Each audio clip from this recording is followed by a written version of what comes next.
So, as many of you will be aware, that over the last few weeks and months together, we've been kind of slowly working our way through the Apostles' Creed. And I thought it was about time that I just paused for a moment, took a step back, and just reflected upon why we are actually, or why we began this series in the first place. And in the first video in this series, I suggested that we are living in a time that what some social commentators have described as being post-truth, and they're using this term to kind of highlight um, this current crisis that we find ourselves in within Western culture, the crisis that we have in relation to the idea of truth. And in that video, I suggested that there's this foundational relationship between the idea of truth and the idea of trust, and that to have a breakdown in either one of these naturally leads to the breakdown of the other, and so that we don't trust those that we don't think are telling us the truth,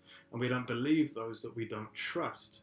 To live in a post-truth world is also, unfortunately, to oftentimes find ourselves in a post-trust world, and this is an issue because there's been a slow decline over the last few decades, and probably beyond that, in terms of trust.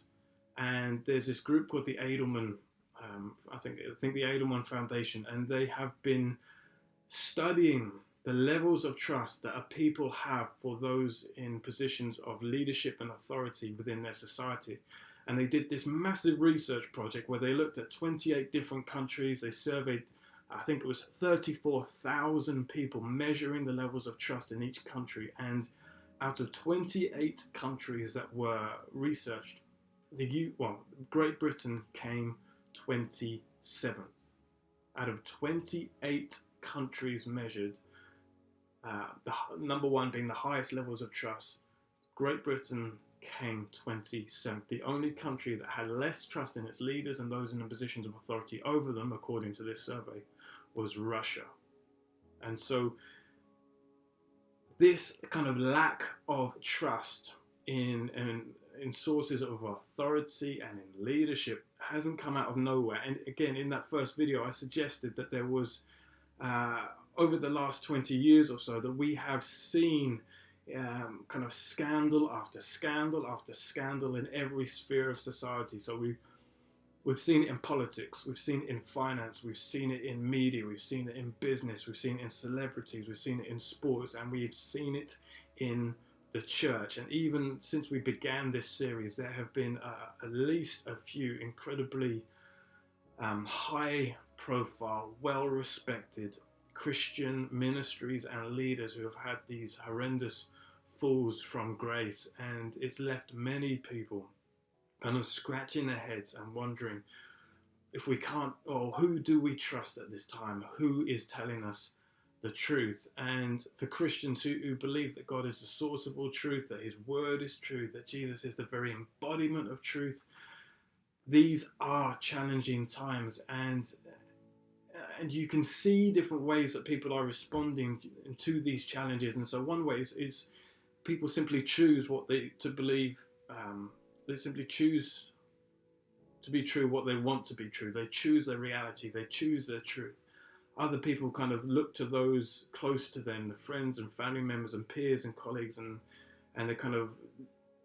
they see what they believe and say, I'll believe that too. And perhaps one of the most worrying trends that people have highlighted is what they've called reality apathy. And it's this idea where you get so burdened, so wearied, so tired of fact-checking things, of questioning sources, of kind of listening to both sides of the debate, that you get so worn down and tired with all of this that you just end up not caring at all, that you get so wound down that you don't care what's true anymore. But despite these challenges, the good news is that there are resources for the church. There are these kind of ancient confessions of faith that are rooted in scripture, that have been universally recognized as reflecting the kind of the core principles and truth claims of Christianity. And they have been accepted by kind of all the major Christian denominations. They've stood the tests and trials of 2,000 years. And these confessions are called creeds. And Winfield Bevins, which is a great name, he describes creeds like this. He says that they are brief statements of faith used to summarize biblical teaching, to clarify points of doctrine, to distinguish between truth and error, and to instruct new believers in the way of faith. And there are a few of these creeds around, but the earliest and the shortest of these creeds is the Apostles' Creed. And that's what we've been unpacking together. And historically, Christianity has been defined more by its core than it has by its boundaries, which suggests that there are some things that we as Christians we can legitimately disagree about.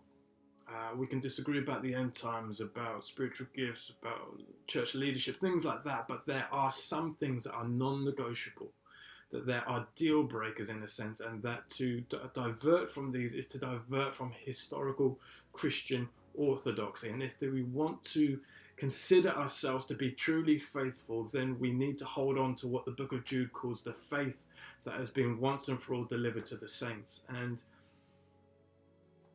New Testament scholar Scott McKnight, he highlights the importance of these creeds, and he says this, quote, "To recite the creed for these early Christians was not to dabble in what he calls the theologically arcane, but to articulate and to confess the gospel itself." He says that to deny these creeds is to deny the very gospel itself. To deny these creeds is to deny the very gospel itself. These are serious claims, and that they remind me of the sobering words of Paul when he writes to the church in Galatia and says that if anyone proclaims to you a gospel contrary to what you've received, let that person be accursed. If anyone proclaims to you a gospel, good news, contrary to what you have received, let that person be accursed. And the question then becomes well, how do we know? How can we tell if someone is preaching to us a gospel that is contrary to what we have received? Which books, which teachers, which podcasts, which conferences, which sermons should we listen to, and then which ones should we avoid? Who is telling us the truth? Who can we trust? These are legitimate questions to be asking at this time. And to begin to kind of edge ourselves towards an answer, we can do no better than to kind of return to our foundations. We return to our roots and back to things like the Apostles' Creed. And so all that to say really is that we are living in a time of crisis. It's not just a pandemic, but there is this kind of crisis of truth, a crisis of trust. And the church is not immune to these challenges, but she does have what I have called time-tested, conflict-refined, and spirit-inspired resources that will help her and help us to kind of navigate our way through the choppy waters, to weather the storm well. And the Creed is a foundational and important resource in this regard. And so the Apostles' Creed is, as you will see in kind of the subtitle to a lot of these videos, it is time-tested truth for a post-truth world. And that is why we are taking our time and looking at it, working our way through it, line by line, precept upon precept. And so I just want to encourage you to continue to go on this journey with us. Keep digging in, keep reading the Creed, keep reciting the Creed, keep memorizing and praying the Creed, because as we do so, we find in there the one who is both ultimately trustworthy and ultimately true.